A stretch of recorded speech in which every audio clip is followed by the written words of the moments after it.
and who shaped the history of our country are here with us today. And that tells another story all by itself.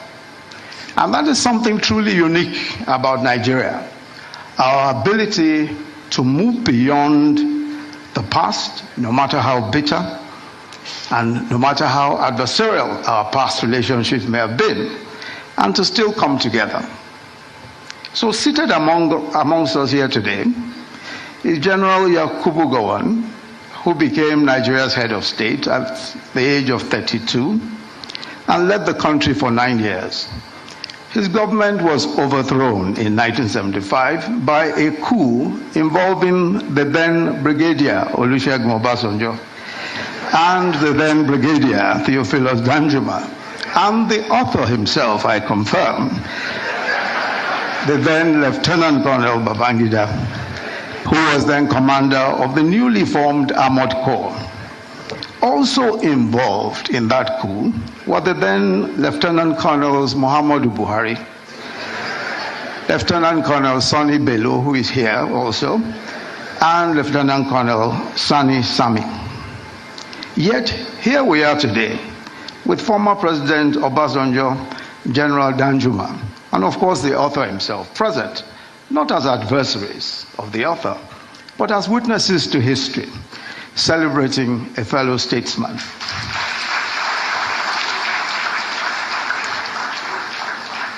In a striking turn of fate, the author notes that it was President Obasanjo who, after the tragic assassination of General Murtala Mohammed, insisted that a young Lieutenant Colonel Babangida be appointed to the Supreme Military Council, making him its youngest member at the time.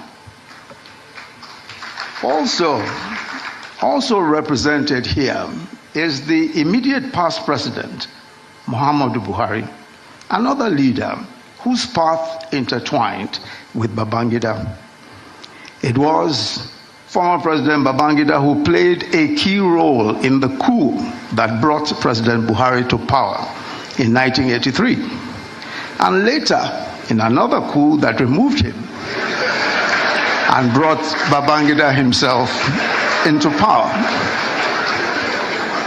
Yet today, President Buhari is represented at this occasion, celebrating the man who overthrew him and detained him for 3.5 years, his one-time old adversary, former President Babangida. And then, of course, there's a gentleman here who was an elected senator in 1992 in the course of Babangida's transition program.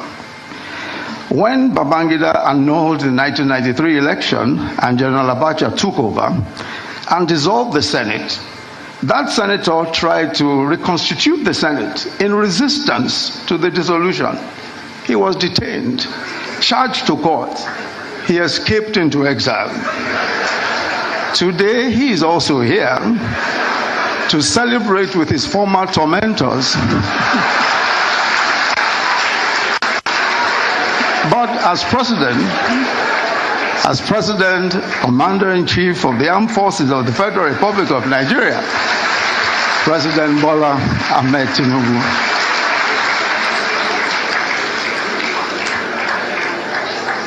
The third reason why this 420-page book is important is because it unveils one of the most. Good morning, my people. Welcome to Local Matter. Another breaking news on day like this. So now, no say IPP be launch a book, and all the prominent men in the country they be gather to celebrate this man for launching the book that is of no use to this country. But the question we are asking, we see within this special about the book where we see the man don't launch, where we see Nigeria they celebrate. Now the cocoa where they confuse me, now the matter where they confuse me. Now see make I bring the updates. Come make all of us check this update together. More answer ourselves for comment section. Is it the people that they kill that they are talking about for inside the book that they are celebrating? Is it the genocide that they committed during their time that they are celebrating? Is it the people that will make this country to become a better country tomorrow that they eliminated, that they are celebrating? Now, waiting and no understand be that. These people that were united, but the masses are divided. Even concerning the 1993 election that the man talks about, he knew it was MK Abiola that won the election, but the election was nullified. Is it today that all this thing is of no use to this country that is coming to tell us that it was MK Abiola that won the election? I don't understand waiting these people they talk. These people they don't get our interest for heart at all at all. Everything they does for their own personal interest and the interest of the family. Now waiting these people they do for this country. Make I not even talk too much. Mona hear waiting this guy they talk for inside this video. Mona watch this video. Mona hear waiting MK Abiola's son talk for inside this video. And if today be the first time where they come across this channel, don't forget to like, share, and subscribe so that whenever we drop another Obogan video, now you could be the first person where go see them more. Thanks everyone for staying with us. It is exactly 32 years after the controversial annulment of the June 12, 1993 presidential election. Now, Nigeria's former head of state, Ibrahim Babangida, is admitting for the first time that the late democracy hero, Moshood Kashimawo Olawale Abiola, MKO, won the election. Now, that startling revelation was contained in Mr. Babangida's 420-page memoir titled A Journey in Service, an autobiography of Ibrahim Babangida, which was launched in Abuja yesterday. And the book reviewer, former Vice President Yemi Oshibajo, said the evil genius and Maradona, as Babangida was nicknamed, answered the question as to whether Abiola won the June 12th election or not in his book. Babangida in the book said, quotes, "Although I am on record to have stated after the election that Abiola may not have won the election, upon further reflection and closer examination of all available facts, particularly the detailed election results which are published as an appendix of this book, there was no doubt that MKO Abiola won the June 12 elections," Babangida admitted in his book.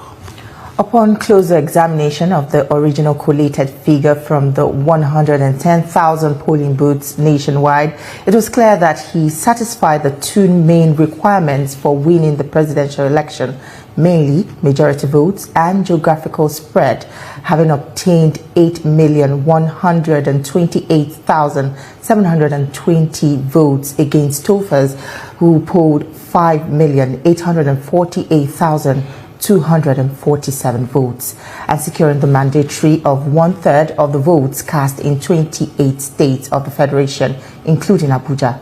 End of quote. During his address, Babangida, famously known as IBB, told the gathering that the annulment of the poll was in extreme national interest. He also stated that, and I quote, "As the leader of the military administration, I accept full responsibility for all decisions taken by me, and June 12 happened under my watch. Mistakes, oversights, and missteps happen in quick succession. But I say in my book, in all matters, we acted in extreme national interest so that Nigeria could survive." End of quote.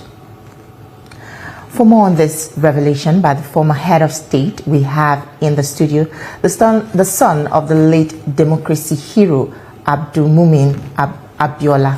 Thank you for joining us on the program this morning. Thank you for having me. It's good to have you. Well, finally, 32 years after June 12, General Ibrahim Babangida openly admits that Chief MKO Abiola, won the June 12 election. He also takes full responsibility of the event leading to the annulment. What sort of closure does this give your family, the family of Chief MKO Abiola? Well, first of all, thank you guys for having me. I think this is obviously an historic moment in the history of Nigeria. The first part of what you said was acknowledging that Abiola won the 1993 elections. I was about, I think, 8 years old in 1993. Yeah. I knew my father won, and I was only 8. I think everybody who was around at that time would have felt the outpouring of joy in people's voices. I think we had the option A4. It wasn't like what we have today with like 90-something political parties. There were only 2 parties. You lined up behind your candidates. So before anybody had to count, you already knew who won. And I think it was already clear before. You didn't necessarily need to see the remaining results to know that Abiola won. So for me, and for people who were supporting my father during that time, knew that Abiola had won that election. The part that I took to heart was his acknowledgement that he felt remorse for that action, because I think that was it was a tragic moment for not just the Abiola family, but for Nigeria as a whole. Yeah. And for him to acknowledge that he felt he had remorse for the actions he took, and he even went further to say that if he was given an opportunity, he would take different decisions, a different path. And I think, it's human to err, and if you know anything about this event, it's 32 years after, it's human to err. And for me, I think it's, the closure part is, it lays that matter to rest. Although everybody had the inclination that Abiola had won, it was never really announced. And he was the head of the government at the time. So this was a good time for him to put that matter to rest. For those who still were maybe on the fence to say, oh, maybe he won, maybe he didn't, but now I think it's clear that he won. I think what we need to do is, Abiola was a messenger, but he also had a message. And I think it was the message that got him that election. He won that election for him. So Abiola didn't vote for himself. 8 million people voted for him, right? So he must have expressed a vision to the people, for them to give him their mandate. And I think that was what that's what we missed out on, is that unity that was forged in that 1993 election. So does this give the family closure? First of all, I'm Abdul Abiola, and my father is a big family, so I don't know if this alone gives a closure. Like a couple years ago, the former president, General Muhammad Buhari, he actually acknowledged my father and awarded him GCFR. I think sometimes, with Babangida now actually, saying that this was the man who won, I think what we need to now start thinking about is, one, like I said, the country was, traumatized. The Abiola family was shattered during that whole period.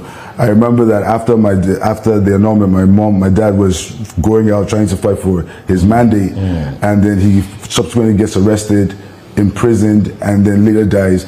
My mom, once he was in prison, my mom, Kudirat Abiola, came out to fight, to say, look, enough is enough. Let's do the things right way. That way we can move forward.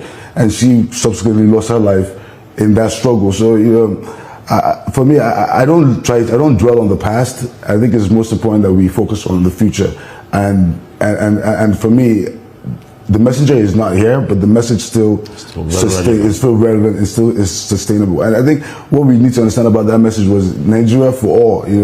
Nigeria that was not defined by our ethnic divisions, but by what brings us together, which is a common future. And I think that was what was most important. So for me, I acknowledge what the former head of state said about my father.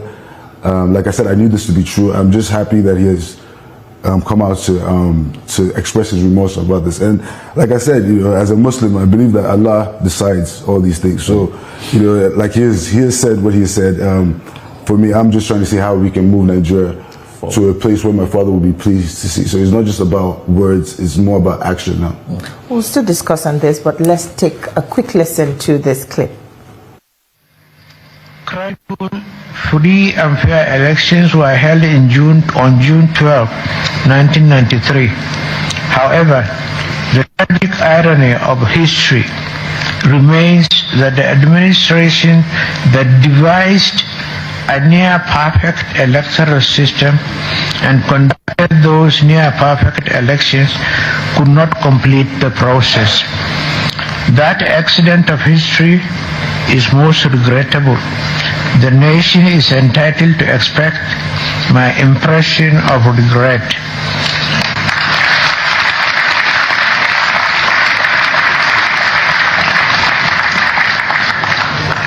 As the leader of the military administration, I accept full responsibility for all decisions taken under my watch.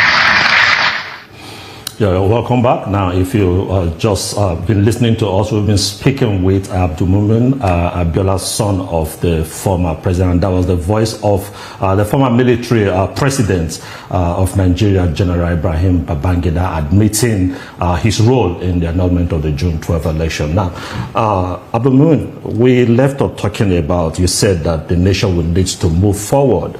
Now, that was a halting stage there was supposed to be a healing stage. Now, with what IBB has just admitted, it ought to help propel us into the healing stage. And I think one of the major problems we do have is we emphasize some of the things that divide us, which that election, June 12th election, was kind of a watershed, because he was accepted in military barracks, he was accepted in the north, he was accepted in the east, in the south, and the southwest. Now, as a people, listening to what IBB has said, how do we begin this pushing ourselves forward to rebuild the nation to reflect the kind of dream Abiola had? Well, it's like I said, democracy, would only work if we engage with it, if we participate in a democracy. I think that's the core of my father's vision for Nigeria. He wanted to let Nigerian people know that the power was vested in them.